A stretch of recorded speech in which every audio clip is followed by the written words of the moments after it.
인생을 바꾸는 직관의 힘. 직관력은 어떻게 발휘되는가? 엘프리다 밀러 카인츠, 크리스틴의 죄닝 지음.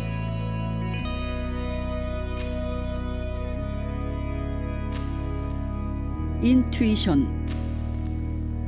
직관력은 어떻게 발휘되는가? 엘프리다 밀러 카인츠 박사. 오스트리아의 빈에서 태어나 미국의 존스 홉킨스 대학에서 심리학을 전공하고 이후 독일로 건너와 정신의학과 철학을 전공했다. 유엔 소속의 여러 대사관에서 근무하며 정치 분야에도 광범위한 지식을 축적했다. 1977년 건강 및 인격 형성 연구소를 설립하여 30여 년간 수많은 사람들을 치료하며 정신과 질병의 상호관계에 대해 깊은 이해를 쌓아왔다. 직관 지능의 힘과 우주의 법칙에 관한 방대한 지식, 풍부한 상담 경험을 바탕으로 영적, 정신적 건강을 회복할 수 있도록 도움을 주고 있다. 직관 지능의 최고 전문가로서 다양한 세미나와 강의를 진행하며 저술 활동을 펼치고 있다.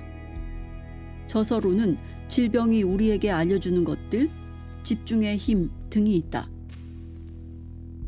크리스틴의 죄닝, 제약업체와 의학 관련 업체에서 근무하며 쌓은 경험을 바탕으로 10여 년간 밀러 카인츠 박사의 연구소에서 영적, 정신적 발달 과정에 대해 연구해왔다. 밀러 카인츠 박사와 함께 세미나 및 공동 저술 활동을 하는 한편 기업체들의 위탁을 받아 자기관리와 건강관리에 관한 교육을 실시하고 있다. 추천글 조영탁 휴넷 대표. 모리타 아키오 전 소니 회장이 워크맨을 개발할 때의 일이다. 모리타 회장이 걸어다니면서도 음악을 들을 수 있는 새로운 개념의 오디오인 워크맨을 만들자고 했을 때 사내의 기술자, 마케터, 그리고 외부 전문가는 그런 제품은 팔릴 리가 없다며 이구동성으로 반대했다. 그들의 판단 근거는 일반인을 상대로 진행한 시장조사 결과였다. 하지만 모리타 회장은 다음과 같이 말하면서 시장조사 결과를 받아들이지 않았다. 고객들은 무엇이 가능한지 모른다. 헨리 포드가 사람들에게 무엇을 원하느냐고 물었다면 그들은 아마 자동차가 아닌 더 빠른 말이라고 대답했을 것이다. 새로운 아이디어를 얻기 위해 시장조사를 하는 건 어리석은 짓이다. 모리타 회장은 워크맨 개발을 강행했고 결과적으로 수억 개의 워크맨을 판매함으로써 소니가 일약 세계 최고의 전자회사로 발돋움하는 계기를 만들었다. 직관이란 이런 것이다. 논리적인 추론이나 과학적이고 합리적인 의사결정 과정을 거치지 않고도 최선의 선택을 하는 것. 결정적인 순간에 더 나은 결정을 하도록 이끌어주는 것이 바로 직관의 힘이다. 개인사든 기업 경영이든 우리의 일상은 수많은 의사결정들로 이루어져 있다. 그리고 의사결정의 적시성과 적합성에 따라 개인과 조직의 성패가 갈리는 만큼 의사결정은 대단히 중요하다. 의사결정의 일반적인 방법으로는 과학적이고 합리적인 방법에 의한 결정, 그리고 다수의 참여에 의한 결정이 있다. 그러나 신기하게도 인류 역사상 위대한 의사결정, 경영상의 획기적인 의사결정들은 오히려 이러한 두 가지 기준과는 합치되지 않는 것이 더 많다. 박정희 대통령의 경부고속도로 건설, 이병철 삼성 회장의 반도체 투자, 모리타 소니 회장의 워크맨 개발 결정 등이 그 예이다.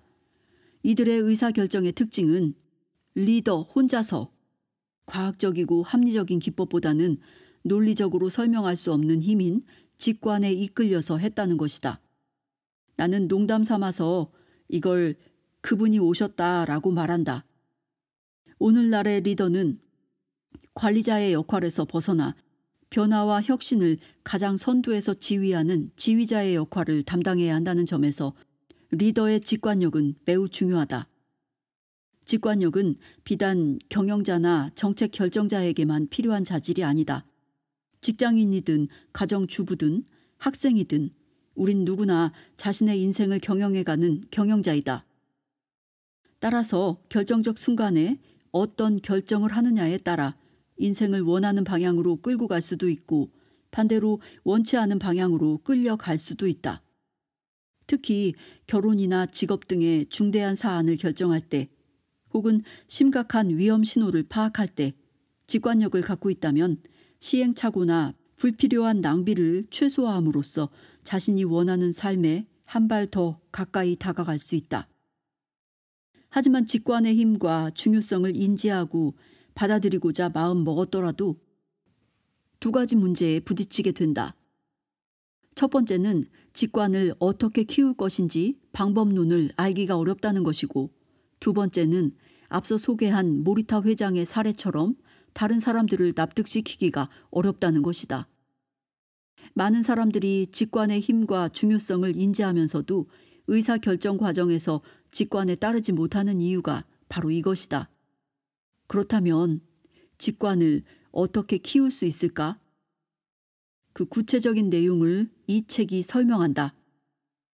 우리는 흔히 직관이라고 할 때 비범한 사람들만이 가진 번뜩이는 영감 혹은 천재성을 떠올린다.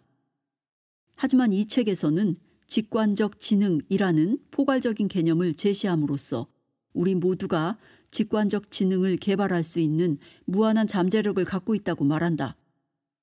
직관적 지능이란 직관과 감정을 아우르는 개념으로 개개인의 영적인 특성과 인성을 개발함으로써 더욱 장기적인 안목과 우주적 시각으로 결정하고 행동하게 만드는 능력이다. 따라서 인생을 종합적으로 이해하고 자신의 삶의 과제를 분명히 인식하며 목표를 성공적으로 이룰 수 있게 해주는 삶의 지능으로 이해할 수 있다. 이 책에서는 저자가 수십 년간 상담한 수많은 사람들의 다양한 사례와 자가 테스트, 그리고 구체적인 행동 지침과 훈련 방법, 성공적인 삶에 이르는 13단계를 상세히 소개함으로써 직관적 지능을 개발할 수 있도록 유도한다. 그리고 마지막 부분에 직관적 지능을 개발했을 때 나타나는 변화를 알려줌으로써 직관에 따른 의사결정을 다른 사람들에게 납득시키기가 어렵다는 문제에 대한 해답도 자연스럽게 제시한다.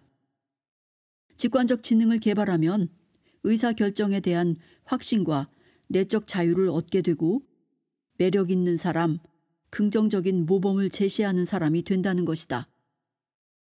저자는 직관적 지능의 힘에 대해 다음과 같이 정리한다. 직관적 지능을 기르는 것은 당겨놓았던 사이드 브레이크를 푸는 것과 같다.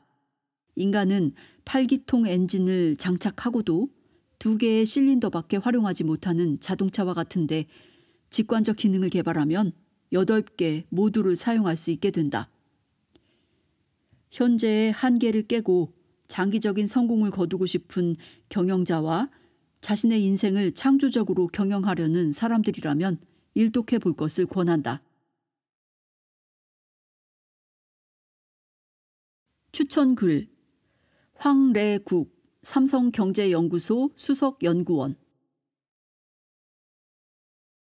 당신의 가슴과 직관이야말로 당신이 진정으로 원하는 것을 알고 있다. 직관을 따르는 용기를 가져라. 나머지는 다 부차적인 것이다. 자신의 배짱, 운명, 인생 혹은 숙명이든 그 무엇에라도 믿음을 가져야 한다. 나의 믿음은 한 번도 나를 실망시킨 적이 없고 남들과는 다른 차이를 만들었다. 2005년 스티브 잡스가 스탠퍼드 졸업식에서 한 연설의 일부이다. 현재 모바일 혁명을 주도하고 있는 애플의 스티브 잡스는 직관의 힘을 강조하는 대표적인 인물이다. 스티브 잡스는 젊은 시절 동양 사상에 심취하여 구루를 찾아 인도를 여행하고 일본 선승에게 영향을 받아 승려의 길을 가고자 했다.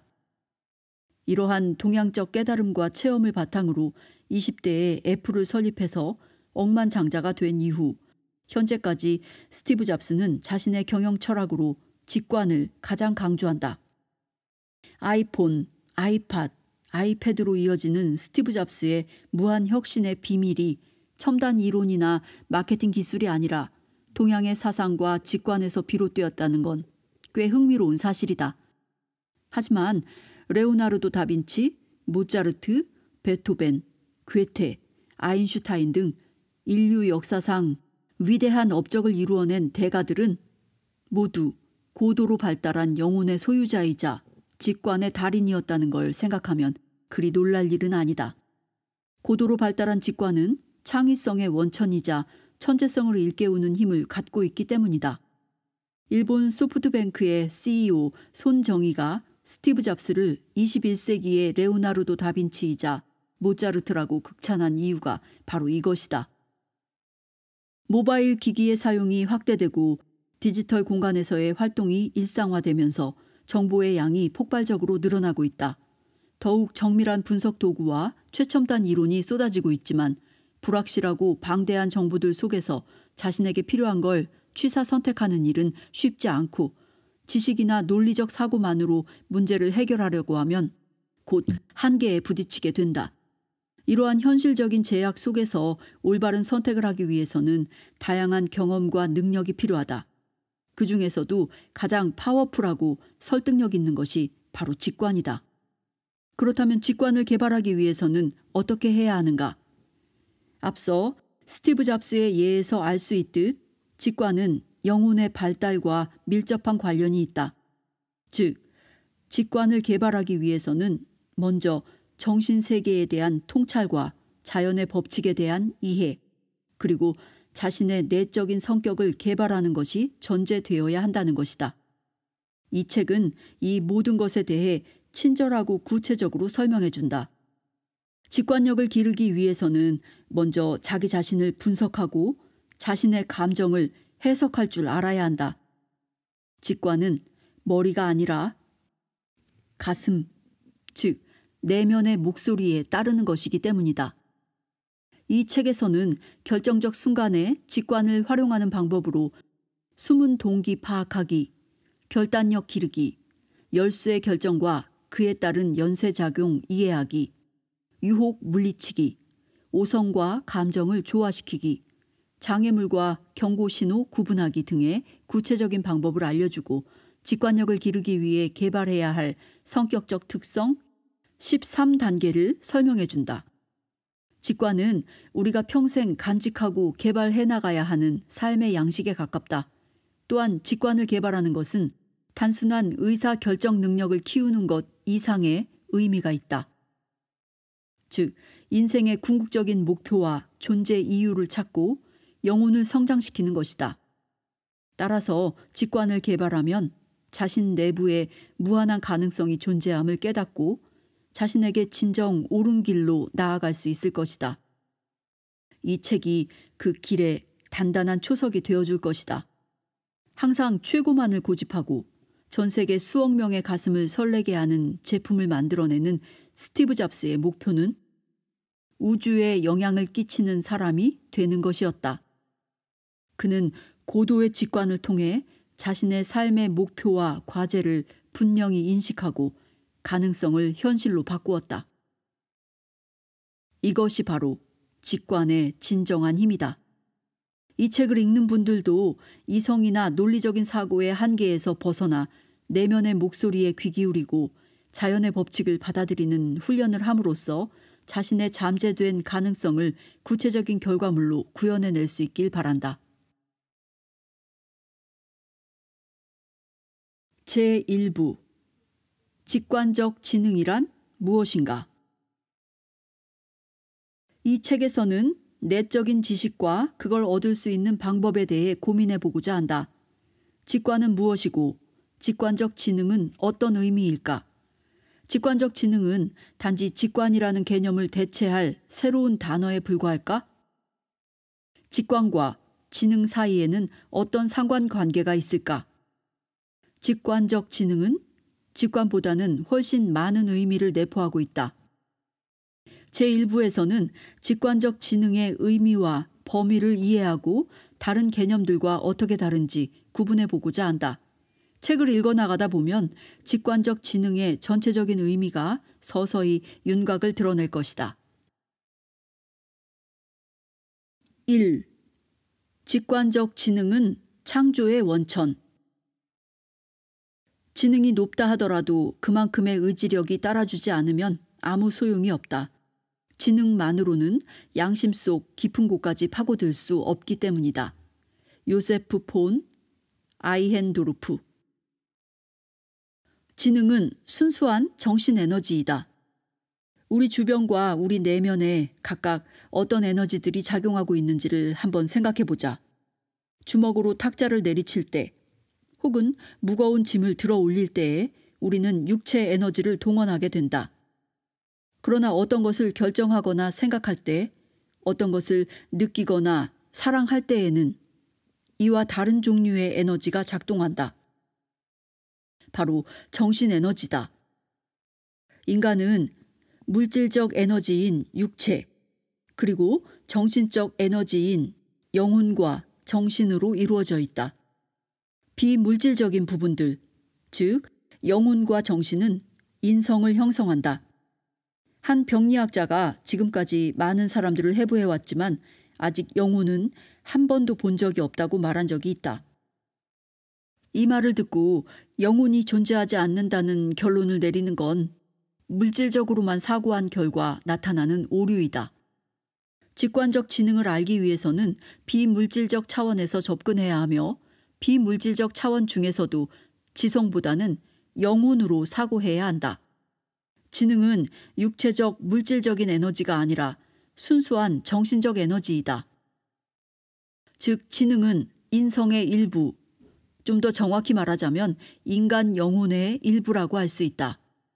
독일의 가장 권위 있는 백과사전인 브로크하우스는 지능은 인성의 주된 부분을 표현하는 것이라고 명시함으로써 이러한 관점을 뒷받침해준다.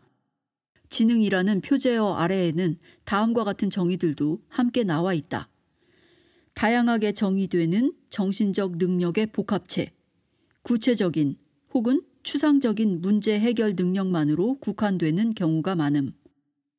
추상적 사고, 이해, 기억, 그리고 창의력과 관련된 능력.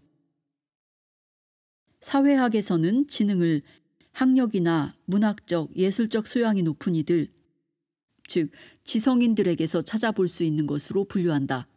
그리고 지성인은 높은 수준의 정신적 교육을 받은 사람, 지성은 오성, 즉 사물에 대해 논리적으로 판단하고 이해하는 능력을 통한 인식이라고 정의한다. 브로크하우스 백과사전에는 이러한 지성인 계층을 엘리트라고 표현하고 있다. 이는 지식을 습득하면서 발달된 지능, 인텔리전스, 즉 지성, 인텔렉트에 기초하여 엘리트를 결정하는 견해로 지능을 판단하는 매우 중요한 잣대인 마음의 수양과 우주의 지혜에 도달하는 일을 간과하는 것이다. 이 두 가지 잣대는 진정한 엘리트가 되기 위해서 꼭 갖추어야 할 덕목임에도 불구하고 말이다. 플라톤도 지능과 관련해 인간은 지식만으로는 행복해질 수 없다라고 말한 바가 있다. 그렇다면 지능은 도대체 무엇인가?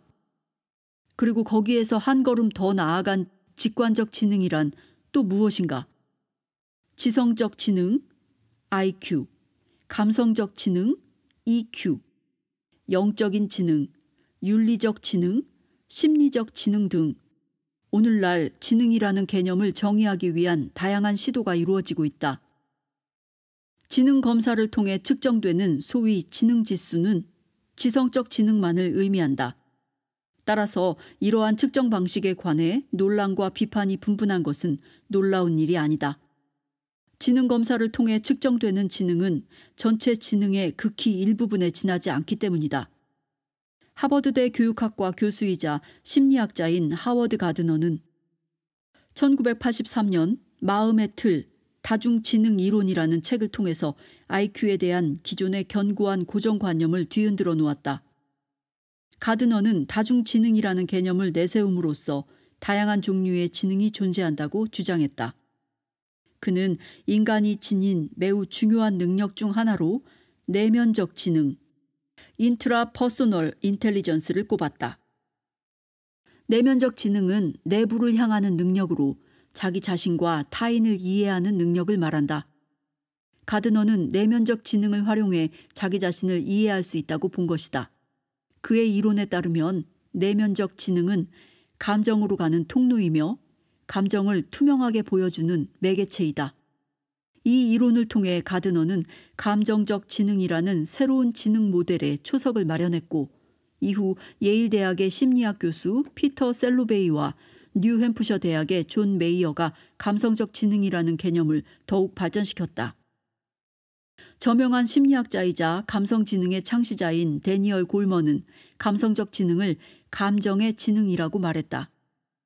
그는 감성적 지능이란 마음이 지닌 힘과 능력이며 좀 더 구체적으로 말하자면 다른 사람의 감정을 이해하고 공감하는 감정이입 능력과 그들을 배려하고 그들과 협동하며 사회적 유대감을 형성해 나갈 수 있는 능력이라고 했다. 그가 말하는 감성적 지능에는 예의, 책임감, 주의력, 자제력 등도 포함된다. 또한 골먼은 뛰어난 재능을 지닌 이들도 격정과 충동을 조절하지 못하여 실패할 수 있다. 자신의 감정을 조절하지 못할 경우 심리적 갈등이 생겨 집중력과 사고력이 저하될 수밖에 없다. 라고 한다.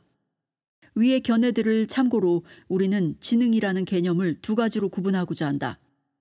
첫 번째는 습득 가능한 지식, 논리적 사고, 그리고 이성 등과 관련된 지성적 지능이다.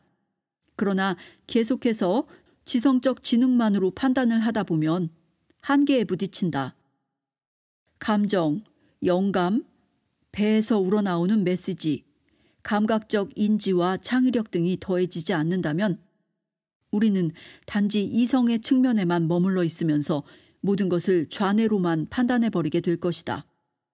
지성적 지능만으로는 복잡한 삶의 미로 속에서 쉽게 길을 잃어버리게 마련이다. 인생을 종합적으로 이해하고 삶의 모든 분야에서 장기적인 성공을 거두며 행복해지기 위해서는 좀 더 포괄적인 지능을 갖춰야 한다. 이것이 바로 직관적 지능이다. 직관적 지능은 감정과 직관을 아우르는 것으로 우리가 장기적 안목과 우주적 시각으로 결정하고 행동하게 만드는 것이다. 인간의 지능과 판단력은 신체의 건강 상태와 두뇌의 기능 수행 능력에 따라 크게 좌우되고 인지 능력, 사고력, 기억력은 삶의 방식에 영향을 받는다. 여기에서 말하는 삶의 방식이란 행동 양식과 식습관을 합한 것을 의미한다. 세상에는 다양한 종류의 에너지가 존재한다. 인간의 두뇌가 물질적 에너지와 정신적 에너지 두 가지로 구성되어 있는 것과 마찬가지로 건강을 유지하기 위해 영양분을 섭취할 때도 물질적, 정신적 영양분을 모두 골고루 섭취해야 한다. 유일무이한 신경망 조직인 두뇌는 1000억 개 이상의 신경세포로 구성되어 있고 인간의 모든 인지와 반응은 신경삭을 거쳐 대뇌에 전달된다. 고도로 복잡한 연산을 해내는 컴퓨터의 수행 능력도 인간 두뇌가 지닌 잠재 능력과는 비교조차 할 수 없다. 하지만 두뇌를 최첨단 컴퓨터와 비교하면 몇 가지 공통점을 찾아볼 수 있다. 인간의 두뇌는 육체의 중앙 조정 장치이자 중앙 제어 장치라고 할 수 있다. 우리가 컴퓨터 드라이브에 정보를 저장하는 것과 마찬가지로 두뇌의 다양한 영역에 많은 정보를 저장했다가 나중에 이를 불러올 수 있다. 그런데 그 정보들은 원하지 않는 경우에도 인간의 사고와 감정에 영향을 끼치므로 주의가 필요하다. 주어진 저장 용량을 어떤 정보로 채울 것인지는 각자가 결정한다. 부정적 사고나 부담이 되는 정보들로 하드디스크를 채울 것인가? 아니면 긍정적이고 우리의 발전을 촉진하는 정보들로 채울 것인가는 각자가 선택하는 것이다. 하지만 한번 정보를 잘못 입력했다 하더라도 인간이 지닌 사고의 소프트웨어는 다행히 다시 최신 정보로 채울 수 있다. 즉, 언제든지 업데이트가 가능하므로 근심, 공포, 고통, 실패를 불러오던 예전의 프로그램을 언제든지 새롭고 유용한 프로그램으로 대체할 수 있다는 말이다. 저장된 정보 전체는 지식망이라고 부르는데 어떤 새로운 정보가 이 지식망에 들어올 경우 그 지식망 내에 해당 분야에 대한 얼개, 즉 연결고리가 이미 형성되어 있다면 그 정보는 기존의 정보에 쉽게 결합하여 그곳에 머무르게 된다. 그러나 그렇지 않은 경우에는 새로운 정보가 지식망을 통과해버리거나 기억 속에 강하게 자리 잡지 못할 수도 있다. 한편 관심사가 다양할수록 더 많은 분야의 정보들이 지식망 속에 자리 잡을 것이다. 그렇게 된다면 다양한 주제에 대한 해석과 감정이입 그리고 객관적인 판단이 가능할 것이다. 다양한 분야에 대해 결정을 할 때 특히 직업적인 성공과 관련해 올바른 결정을 내리기 위해서는 반드시 적절한 정보와 지식을 갖추어야 한다.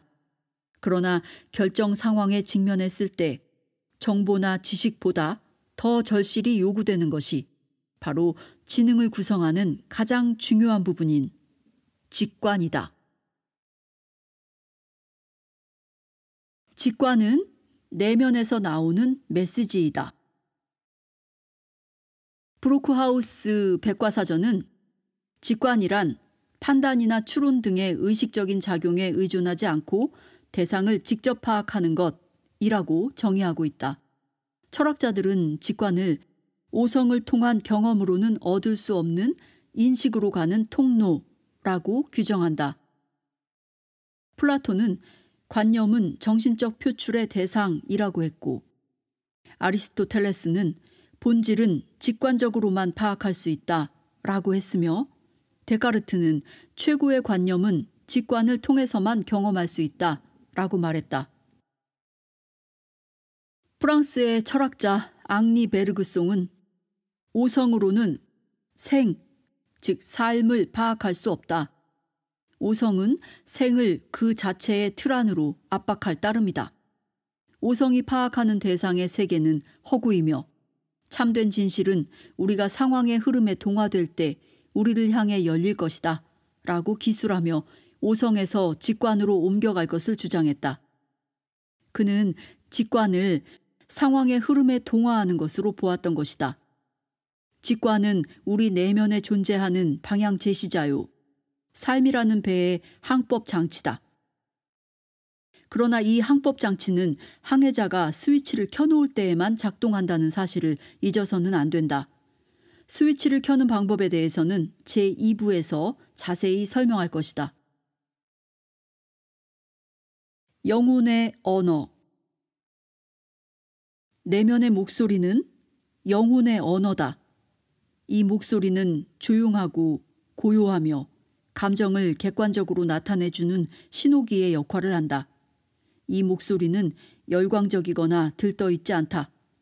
직관적이라는 말은 충동적이라는 말과는 엄연히 다른 것이다. 내면의 목소리를 듣기 위해서는 진심으로 귀 기울여 그 목소리를 들을 수 있는 여력을 확보해야 한다. 내면의 목소리를 최대한 잘 듣기 위해서는 모든 생각과 감정, 희망과 기대를 잠재워야 하지만 그러한 이상적인 상태에 도달할 수 있는 사람은 현실적으로 매우 드물다. 다음과 같은 상황이 자신에게도 발생한 적이 있는지 한번 생각해보자. 아침부터 저녁까지 제대로 되는 일이 없다. 약속 한 건을 해결하고 다음 약속으로 옮겨가기 바쁘다. 현재 진행 중인 프로젝트는 월말까지 끝내야 한다. 가족, 스포츠, 취미생활도 소홀히 할 수가 없다. 주가의 하락 때문에 걱정이 이만저만이 아닌데 아들의 성적까지 신통치 않아 머리가 아플 지경이다. 이러한 상황에서 당신의 직관이 자리 잡을 공간은 대체 어디에 있을까? 계속해서 이런 식으로 쳇바퀴만 돌리고 있는데 어떻게 거기에서 빠져나올 것인가? 누구나 다른 일을 하던 중간에 잠시 짬을 내어 어떤 일을 해결하려고 할 때가 있을 것이다. 그러나 그 일이 정신력과 창의력을 발휘해야 하는 활동인 경우 위와 같은 상황에서는 스스로에게 아이디어가 부족함을 느끼게 되고 결국에는 절망감과 공허감만 남게 된다. 다음의 사례를 보자. 다양한 강연 주제에 대해 시선을 끌 수 있는 세계의 광고 문안을 써야 하는 사람이 있다. 그는 이를 잠시 짬을 내어 해결하려고 했지만 몇 번의 시도 끝에 결국에는 포기했다. 영감이 떠오르지 않았던 것이다. 그러다가 어느 토요일 오후 느긋하게 발코니에 앉아 있는데 갑자기 아이디어가 떠오르기 시작했고 3가지의 톡톡 튀는 문구를 그 자리에서 종이에 써내려갔다. 직관을 발휘하는 것을 가로막는 또 다른 장애물은 바로 물질주의적 사고방식과 이성에만 의존하는 사고방식이다. 그것은 내면의 감정이 우리에게 올바른 방향을 제시해 줄 수 있다는 생각을 뒤흔들어 놓기 때문이다. 그러나 거기에 흔들리지 않고 다시 자신의 내면을 들여다보도록 노력해야 한다. 일상생활에서나 직장생활에서나 직관은 중요한 결정 상황에서 커다란 힘을 발휘하는 판단력의 원천이기 때문이다. 이 원천을 개발하면 할수록 우리에게는 더 많은 문이 열릴 것이다. 배에서 우러나오는 메시지. 성공적인 경영인이 되기 위해 갖추어야 할 태도로 흔히 배에서 우러나오는 소리를 들어라 라는 말을 강조한다. 이러한 조언은 도대체 어디서 비롯된 것일까? 감정이나 느낌, 직관 등을 가장 잘 느낄 수 있는 신체 부위가 어디냐고 물어본다면 어느 나라, 어느 사람이든 몸의 중심부를 가리킬 것이다. 즉, 대부분의 사람들은 감정이 우리 몸의 중앙에 위치하고 있다고 느끼는 것이다. 중심을 잃다 혹은 중심을 잡아야 한다 라는 말도 아무런 이유 없이 나온 말이 아니다.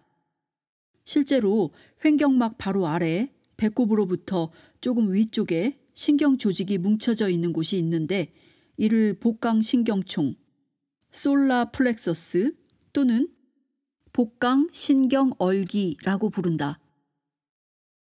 신경학자이자 컬럼비아 대학 해부 및 세포생물학과장인 마이클 거쇼는 1965년에 이미 우리의 뱃속에 뇌가 있다라는 말로 동료들을 깜짝 놀라게 한 바가 있다. 거쇼는 인간의 내장은 수억 개의 신경세포로 둘러싸여 있으며 이곳에 척수 전체보다 더 많은 뉴런이 집중되어 있다라고 했다. 그는 또 감정의 변화에 따라 방출되는 수많은 신경 전달자들이 머리가 아니라 뱃속의 뇌에서 합성 저장되고 이곳으로부터 방출된다는 사실을 발견했다.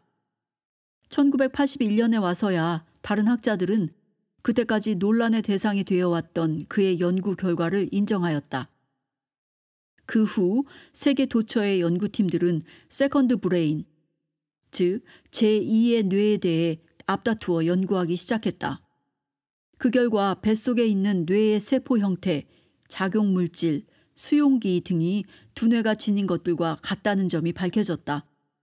학계의 최근 발표에 따르면 배에서부터 두뇌까지 혹은 그 반대로 두뇌에서 배로 이어지는 신경사기 여러 줄이 있을 거라고 한다. 즉, 여러 가지 방법으로 배와 뇌가 이어져 있다는 뜻이다. 인류가 수천 년 동안 추측해왔던 것이 과학적으로 입증된 것이다. 우리가 흔히 사용하는 관용어구 중에는 심장에 따른 결정을 지지하는 것들이 많다. 마음 가는 곳으로 가라 또는 마음의 결정을 따르라 등이 그 예이고, 독일어에는 간절한 바람을 뜻하는 심장의 바람, 매우 절실한 문제를 뜻하는 심장의 문제 등과 같은 표현도 있다. 해부학적으로 심장은 생명 유지에 꼭 필요한 기능을 수행하는 하나의 근육 덩어리에 지나지 않지만 예로부터 심장은 애정과 감정을 상징해왔다. 심장이 이런 의미를 지니게 된 이유는 과거에는 우리 신체의 중심에 있는 복강신경총에 대한 연구가 이루어지지 않았기 때문이다. 따라서 복강신경총이라는 용어를 심장이 대신한 셈이다. 즉, 우리가 흔히 감정이나 결정을 심장과 연관지어 말하는데 이는 실제로는 복강신경총, 즉 태양신경총과 관련된 것이다. 직관은 어떻게 표출되는가? 모든 사람들이 같은 방법으로 직관을 감지하는 건 아니다. 보는 것, 즉 시각적 인지 능력이 특별히 발달된 사람들이 있는데 보통 이들을 시각적 타입이라고 분류한다. 그런가 하면 청각을 통해 사물을 인지하고 수용하는 능력이 탁월한 청각적 타입도 있다. 또한 인지적 타입도 존재한다. 이들은 수학적, 논리적으로 사고하는 이성적인 부류이다. 이와는 반대로 감정이 발달하고 매우 감상적인 감각적 타입도 있다. 물론 각각의 타입이 확연하게 구분되는 건 아니다. 보통 사람들은 위의 타입들의 성향을 모두 조금씩 지니고 있다. 또한 각자가 지닌 성향이 고정된 것이 아니라 살아가는 동안 변하기도 한다. 위에서 언급한 각각의 타입이 개개인의 인지 방법을 확연하게 결정짓는 건 아니지만 시각적 성향을 가진 사람들은 대체로 내면의 그림을 통해 직관을 수용하고 청각적인 사람들은 목소리, 즉 언어를 통해서 직관을 받아들인다. 즉 누군가가 그들에게 말을 하거나 그들을 통해 말하는 것처럼 느껴지는 것이다. 직관은 또 종종 신체적인 느낌을 통해 표출되기도 한다. 감각적인 타입의 사람들은 간지럼, 당기기, 찌르기, 가볍거나 무거움 등의 무게, 마비 혹은 특별히 더 느긋한 상태 등으로 직관을 인지한다. 우리 자신의 경우는 어떠한지 한번 주의 깊게 관찰해보자. 직관을 의식적으로 감지하려고 노력하는 동안 내면의 목소리에 대한 주의력 또한 깊어질 것이다. 자신이 지닌 인지 방법을 그대로 수용하고 거기에 주의를 기울여라. 다른 인지 방법으로 옮아가려고 억지로 애를 쓸 필요는 없다. 인지적인 타입의 사람들은 감정보다는 사고에 대해 더욱더 잘 반응한다. 따라서 이 부류의 사람들은 직관을 받아들이기가 가장 어렵다. 이 경우 직관은 종종 설명이나 서술의 형태를 띠고 나타나기도 한다. 그러나 이때 직관과 오성과의 경계를 구분하기가 쉽지 않으므로 주의해야 한다. 그렇다면 여기에서 한 가지 중요한 질문을 할 수 있다. 영혼의 언어인 직관은 언제나 지혜 혹은 진리의 목소리인가? 답부터 말하자면 직관이 반드시 옳은 건 아니다. 물론 내면의 목소리가 지혜와 일맥상통할 때도 있다. 이 경우 직관은 우리의 지능을 더욱 발달시키고 최선의 결정을 내릴 수 있도록 도와줄 것이다. 그러나 분명 내면의 목소리를 따랐음에도 불구하고 실패한 적이 얼마나 많았던가. 그때도 우리는 내면의 목소리를 따랐다고 믿었을 것이다. 이는 자아와 직관을 혼동했기 때문에 생긴 결과이다. 물질주의가 만연하는 이 시대에 오성으로 뒤덮인 자아, 즉 에고와 직관을 구분하는 일은 쉽지 않다. 특히 생각이 많은 이들의 경우에는 이러한 구분이 더욱 힘들 것이다. 그들은 직관을 오성과 자주 혼동하곤 한다. 내면의 목소리를 따르더라도 항상 지혜로운 선택을 하는 건 아니라는 사실을 뒷받침해주는 근거는 또 있다. 직관의 도움으로 무엇이 진실이고 무엇이 옳으며 지금 이 순간 우리에게 가장 중요한 것이 무엇인지를 알아내는 것이 가능할 때도 있다. 하지만 때론 영혼의 목소리가 우리를 착각에 빠뜨리기도 한다. 영혼의 목소리는 각자가 지닌 영적 특성에 의해 각인된 것이기 때문이다. 그렇다면 영적 특성이란 정확히 무엇을 의미하는가? 앞서 말했듯이 영혼과 정신으로 이루어지는 인성은 비물질적인 에너지다. 우리의 모든 생각과 감정 그리고 태도들은 우리의 인성에서 비롯되며 직관을 포함해 인간의 지능, 재능, 취향 그리고 성격은 모두 영혼을 구성하는 부분들이다.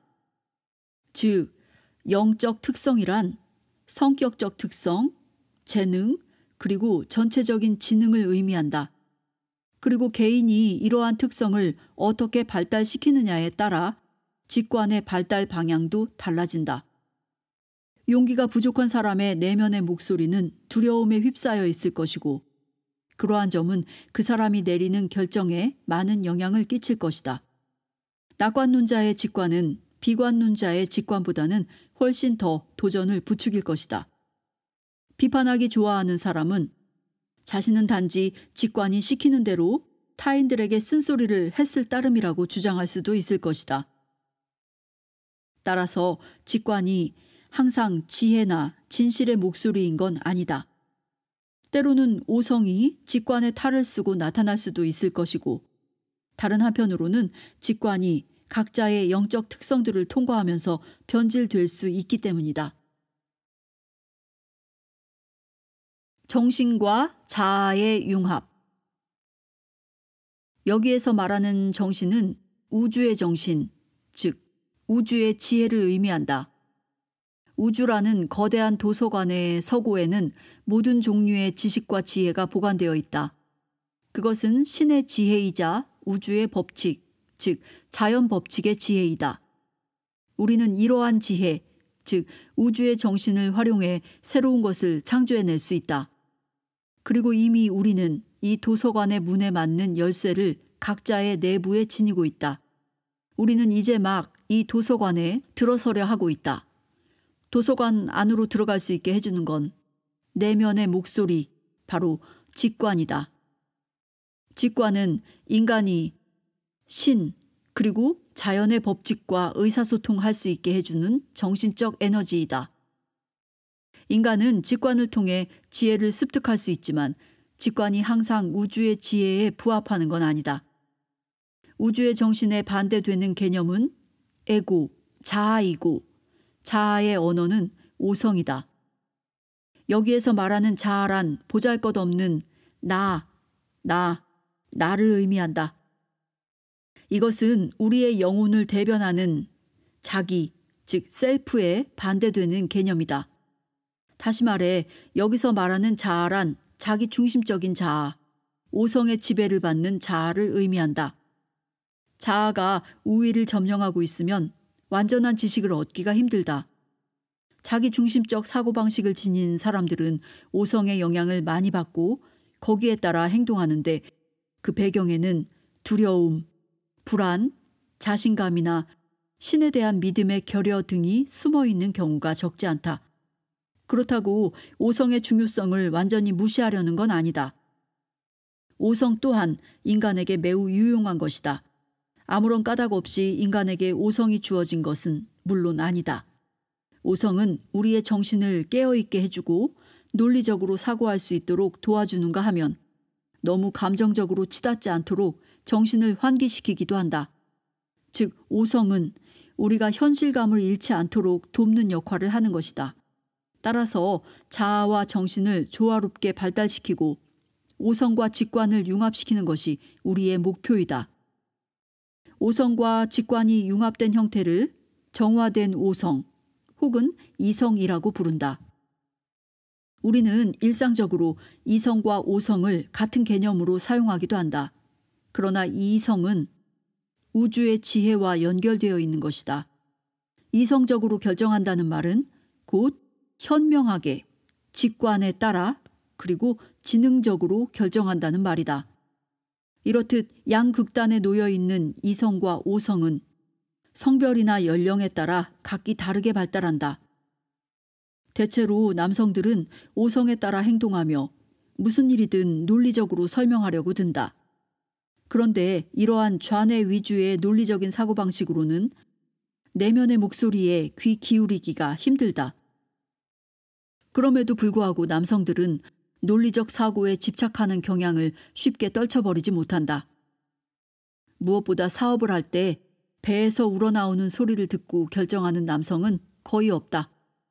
안 되는 것은 어떻게 해도 안 되는 것이다 라고 말하면서 말이다. 이럴 때에는 시간에 쫓기지 말고 여유 있게 결정하는 것이 좋다. 가능하면 자신의 내면에 질문을 던져볼 시간을 가져야 한다. 감정에 따른 결정은 오랫동안 경시되어 왔고 내면의 목소리와 직관의 효용성에 대해서도 권장되지 않았다. 그럼에도 불구하고 여성들은 감정에 따라 결정을 내리는 경우가 많다. 일반적으로 여성은 남성보다 직관으로 이어지는 더 강력한 연결선을 지니고 있다. 자신의 내면의 질문을 더 많이 던지는 것도 여성들이다. 물론 여기에서 말한 남녀의 특성은 일반론일 뿐 반대의 특성을 가진 경우도 있다. 머리와 배 사이의 균형이 중요하다. 이 두 가지 요소를 잘 결합해야 진정으로 자신에게 도움이 되는 결정을 할 수 있다. 어린아이들은 아직 아무런 장애물 없이 직관력을 발휘할 수 있다. 아이들은 종종 깜짝 놀랄 만큼 전곡을 찌르는 말을 한다. 이런 말들은 주로 초등학교에 들어가기 전인 만 6살 이하의 아이들에게서 들을 수 있다. 이후엔 이런 능력이 거의 사라지는데 아이들이 초등학교에 입학하면 가장 먼저 오성에 따라 생각하는 것부터 교육받기 때문이다. 안타깝지만 우리의 교육 체계는 아직까지도 합리적인 것에만 방향을 맞추고 있다. 더 늦기 전에 학생들이 창의력을 개발할 수 있도록 도와주어야 한다. 비록 정해진 규범에 맞지 않더라도 학생들이 자신에게 떠오른 발상을 따라가 볼 수 있게 해주어야 한다. 아이들이 어떤 사물의 바탕에 대해 파악하고 사건 속에 숨어있는 의미를 찾아보려고 할 때 제동을 걸 것이 아니라 이를 향상시킬 수 있도록 도와주어야 한다. 아이들은 아직 자연 법칙과의 연결선을 갖고 있기 때문에 비교적 자유롭게 직관을 발휘할 수 있다. 아이들은 주위 세계를 조건 없이 신뢰하고 실수를 할까 두려워하거나 강제로 주입된 고정관념 때문에 불안해하지 않는다. 아이들은 아직까지 완전히 어느 한 곳에 집중할 수 있는 능력을 갖고 있다. 만약 어떤 아이가 놀이에 깊이 빠져 있다면 그 아이에게는 그 놀이 외에는 아무것도 보이지도 들리지도 않을 것이다. 따라서 때로는 바지에 실례를 하고도 알아채지 못하는 일도 있다. 아이들은 스스로 어떤 것을 평가하거나 심판하지 않는다. 아이들은 개방적이고 중립적이다. 아이들은 항상 왜?라는 질문을 한다. 아이들과 바보들은 항상 진실만을 말한다라는 속담이 있다. 아이들은 원래 개방적이고 솔직하며 진실을 찾는 존재들이다. 우리 중에는 아이들처럼 자연과의 연결고리를 강하게 느끼고 있는 행운아들도 있을 것이다. 그렇다면 그 느낌에 자신을 맡기고 행동해보라. 성공적인 삶을 위해 그 목소리를 듣고 그 능력을 활용하라. 물론 지금까지는 오성적 인간에 가까웠던 사람이라 하더라도 자신의 내면에서 진실에 이르는 통로를 찾을 수 있다. 그 길은 강한 염원과 다음에 열거한 자세를 지닌 사람 모두에게 열려 있다. 영적 특성을 개발하려는 자세, 참된 자기를 찾기 위해 자아의 비중을 낮추려는 자세, 자신을 열어 보이고 자신의 감정에 충실할 것에 대한 두려움을 극복할 자세, 지금 이 자리에 존재할 자세, 즉 집중력을 단련시킬 자세. 직관적 지능은 지혜와의 연결고리이다. 우주의 정신과 인성의 연결고리를 활성화시키고자 할 때에 꼭 필요한 것이 직관적 지능이다. 먼저 간단한 테스트를 통해 자신이 직관적 지능의 개발을 위해 얼마나 노력하고 있으며 어떤 부분에서 개선의 여지가 있는지를 알아보자. 반드시 테스트를 해본 다음 내용을 계속해서 읽어나가기를 권한다. 다음의 항목 중 자신에게 해당되는 것을 고르시오. 그렇다, 아니다, 부분적으로 그렇다. 1. 일상생활 중 나는 내 행동, 반복적인 행동도 포함해서 내 행동을 주의 깊게 관찰하고 집중해서 어떤 일을 실행하는 편이다. 2. 나는 어떤 사건이 지니는 의미에 대해 스스로에게 자주 물어보는 편이며 인생이라는 연극을 점점 더 잘 알아가고 있다고 생각한다. 3. 수많은 사람들 가운데에서 나를 인식하는 작업은 내 스스로를 영적, 정신적으로 발전시켜 나가는 데 도움이 된다고 생각한다. 4. 나는 용기와 확신을 가지고 미래를 내다보며 근심과 두려움이 거의 없는 편이다. 5.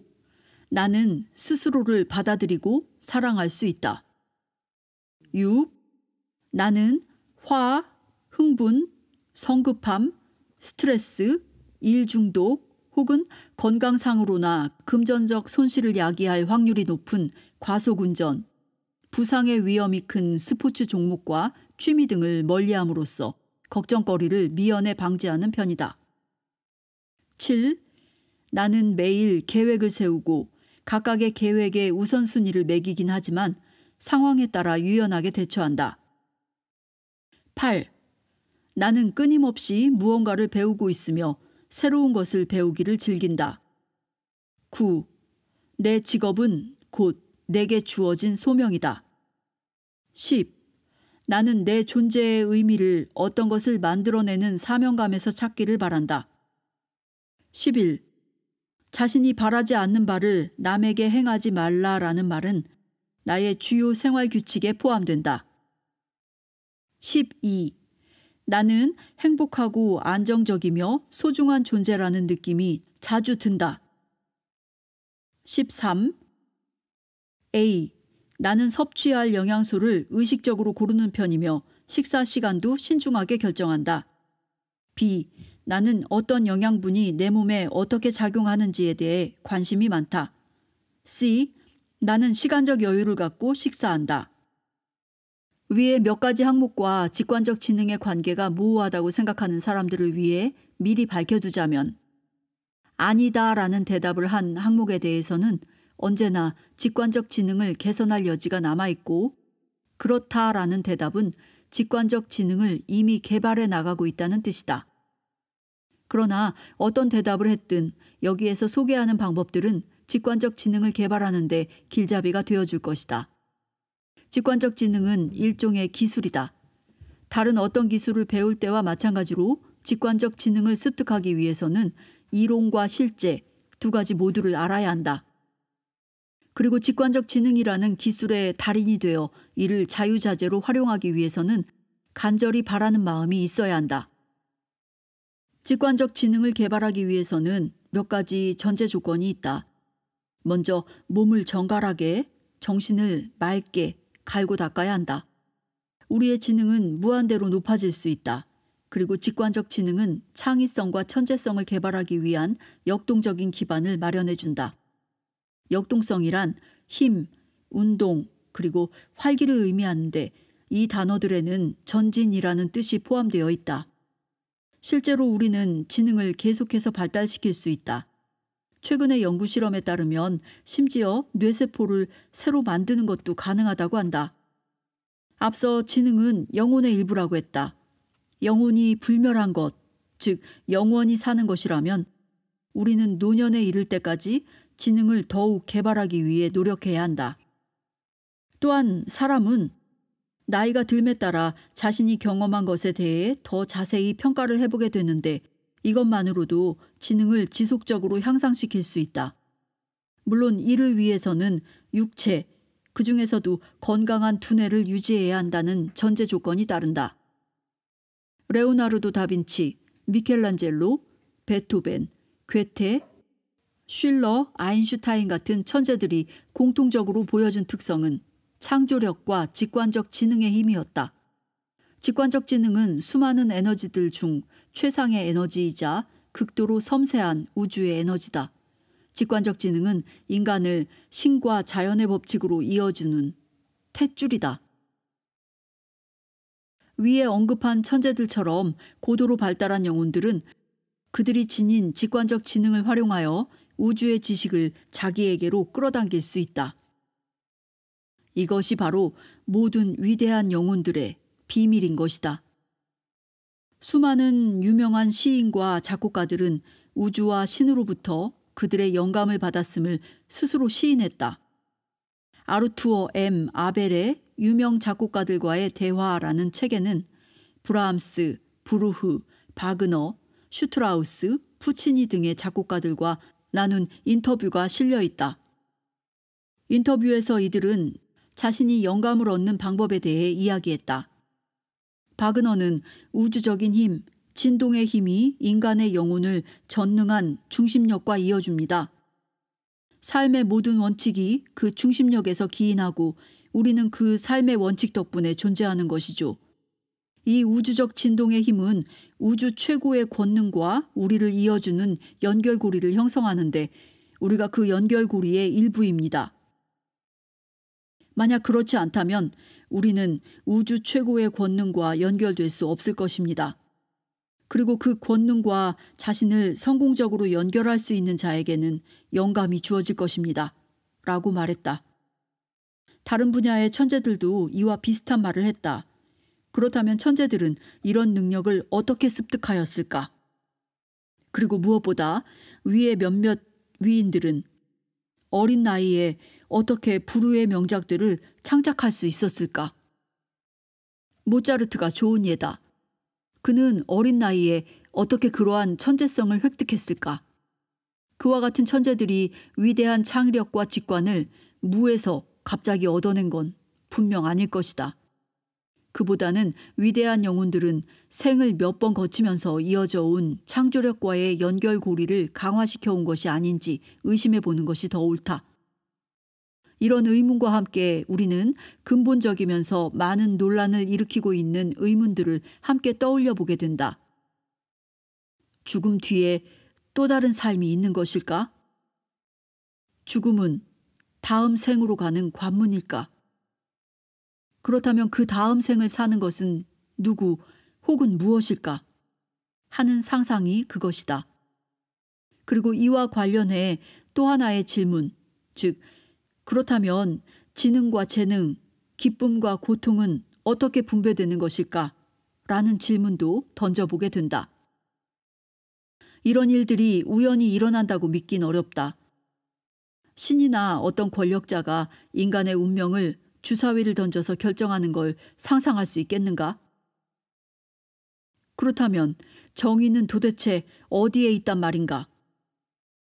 신은 주사위 놀이를 하지 않는다라는 아인슈타인의 말이 아마도 그 대답이 될 수 있을 것이다. 영혼은 정신적 에너지로 구성된 비물질적 존재이기 때문에 위의 질문들에 대한 증거 또한 정신적인 차원에서 찾아볼 수 있을 것이다. 오성만으로는 그 증거들을 이해할 수 없다. 위에 열거한 주요 질문들에 대한 답변을 찾기 위해서는 우리의 직관, 우리 내면의 목소리에 귀를 기울여야 한다. 이 질문들에 대한 답변을 찾으려는 노력은 수천 년부터 세계 도처에서 진행되어 왔고 그 과정에서 다양한 이론과 주장들이 제기되었다. 대부분의 종교와 철학은 영혼은 계속 살아간다고 가르치고 있다. 사람의 일생은 지구의 존재기간, 우주의 생성기간과 비교해 볼 때 한순간에 지나지 않는다고 한다.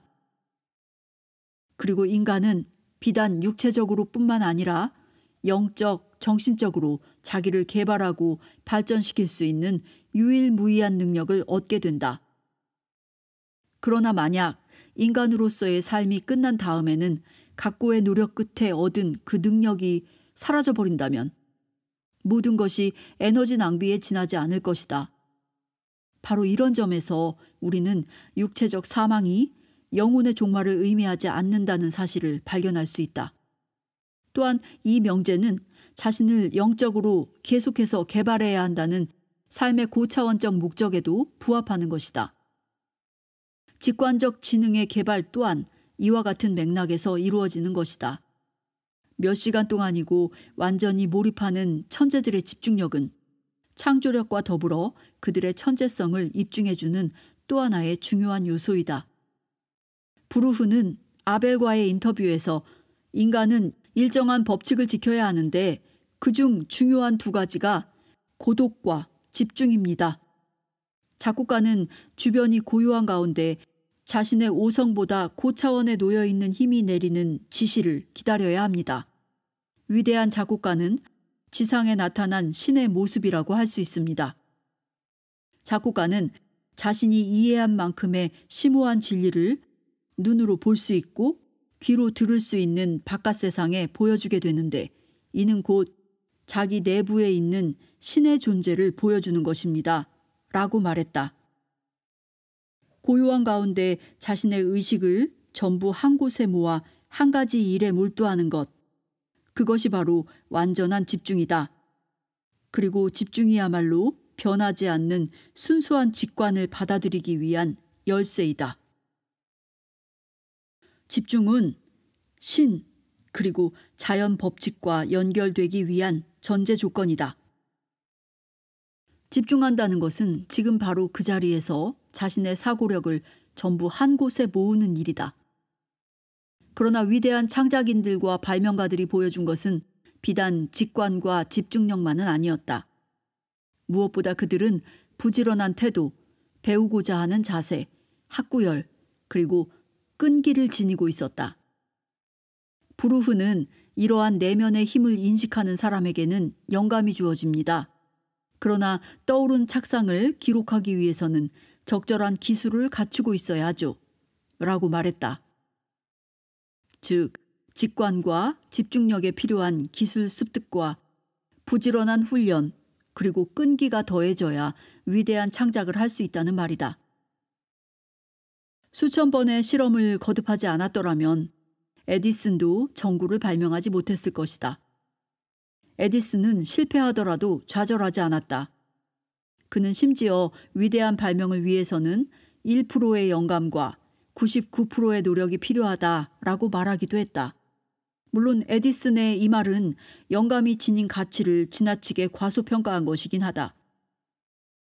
참된 대가들에게 나타나는 특성을 두 가지만 더 꼽으라고 하면 바로 용기와 겸손이다. 직관적 지능을 완전하게 펼치기 위해서는 영혼을 개발하고 우주의 지혜를 배워야 하는데 그러기 위해서는 사소한 자아쯤은 무시해버려야 한다. 천재를 만드는 원동력은 창조에 대한 경외심과 사랑이다. 신과 그의 피조물 전체에 대해 경외심과 애정을 지닐 때만이 우리는 우주와 우주의 법칙이 조화를 이룬 가운데 창조적이며 독창적인 결정들을 내릴 수 있다. 그것이 바로 직관적 지능이다. 칼릴 지브라는 사랑은 이 세상의 유일한 자유다.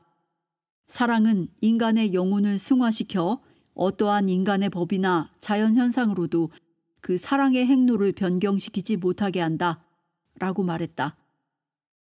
직관적 지능을 개발한다는 건 영적 특성을 고도로 발달시켜 영적 특성이 위로부터의 메시지 수신을 방해하지 않도록 하는 것을 말한다. 그렇게 되면 우리의 주파수는 우리의 목소리에 맞춰지게 되고 이에 따라 아무런 방해 없이 그 목소리를 수신할 수 있게 된다. 우리는 신과 자연 법칙의 언어를 이해하고 해석할 수 있게 될 것이다. 특별히 어떤 의식 상태로 옮겨가지 않더라도 항상 우주와 연결되어 있을 것이고 신과 그의 법칙은 어느 곳에든 존재할 것이다. 또 직관적 지능이 발달함에 따라 우주 내의 고차원적인 권능과의 의사소통 능력도 향상될 것이다. 직관적 지능은 신, 자연의 법칙, 우주의 지혜와 사랑, 그리고 진리와의 연결고리이다. 직관적 지능은 우리의 영혼과 우주의 창조력을 이어주는 연결고리이다. 즉, 지능을 끊임없이 발달시킬 수 있다는 말은 우주의 지혜와의 연결고리를 계속해서 강하게 만들 수 있다는 걸 말한다. 그리고 우리의 영혼은 우주의 한 부분이므로 우주도 우리도 진리로 가는 문을 통과할 수 있다. 직관적 지능이란 사물이나 사건의 연관성에 대해 지능적, 감정적, 그리고 직관적으로 파악하고 이해하는 것을 뜻한다. 한편에는 지능, 오성, 이성, 논리, 습득한 지식 등이 자리하고 있고 다른 편에는 감정, 직관, 내면의 목소리, 창조력, 착상, 영감 등이 자리 잡고 있는데 이 둘을 결합시킨 것이 바로 직관적 지능이다. 이와 동시에 직관적 지능은 일상생활에서의 경험을 실제 학습 과정에서 실천할 수 있는 능력을 의미하기도 한다. 직관적 지능은 정신적, 영적 학습 능력을 측정할 수 있는 잣대가 되며 우리가 지닌 감각들을 열어주고 인지 능력을 상승시켜준다. 또한 직관적 지능은 성공적인 인성 개발의 속도를 크게 앞당겨준다. 직관적 지능은 삶의 지능이다. 직관적 지능은 변화를 감지하고 한계를 극복하게 해주며 믿음을 가지고 새로운 길을 걸어가도록 도와준다. 직관적 지능을 개발하면 할수록 우리가 가야 할 길에 대한 확신은 더욱 커진다. 직관적 지능은 현명한 결정을 내리고 행동하도록 도와준다. 직관적 지능이 바로 현명함이다. 직관적 지능은 성숙한 정신을 뜻한다. 생텍쥐베리의 말을 빌리자면 직관적 지능은 마음으로 볼 수 있게 해주며 감정과 느낌을 활용하여 우리가 건설적인 삶을 만들어 가도록 도와주는 것이다. 성숙한 정신이란 우리가 삶의 과제들을 인식하고 삶의 목표에 도달할 수 있도록 도와준다. 성숙한 정신은 창조력의 날개를 달아주며 명석한 해결책을 찾도록 해준다. 직관적 지능을 발달시킬수록 우리는 삶이 제시하는 새로운 과제들을 더 쉽게 극복할 수 있다. 도전을 받아들이고 새로운 길을 받아들일 자세를 갖게 되는 것이다.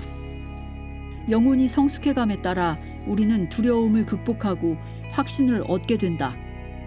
또한 성숙한 영혼은 우리에게 일치감, 행복, 안정, 그리고 애정 등의 감정도 선물해준다. 직관적 지능의 도움으로 우리는 조화롭고 평화롭게 우주의 흐름을 따라 헤엄치는 방법을 배울 수 있게 되며 자연의 법칙을 거슬러 헤엄치며 고통을 느낄 필요가 없게 된다. 직관적 지능은 우리를 시련이 닥쳐도 흔들리지 않는 든든한 바위로 만들어준다.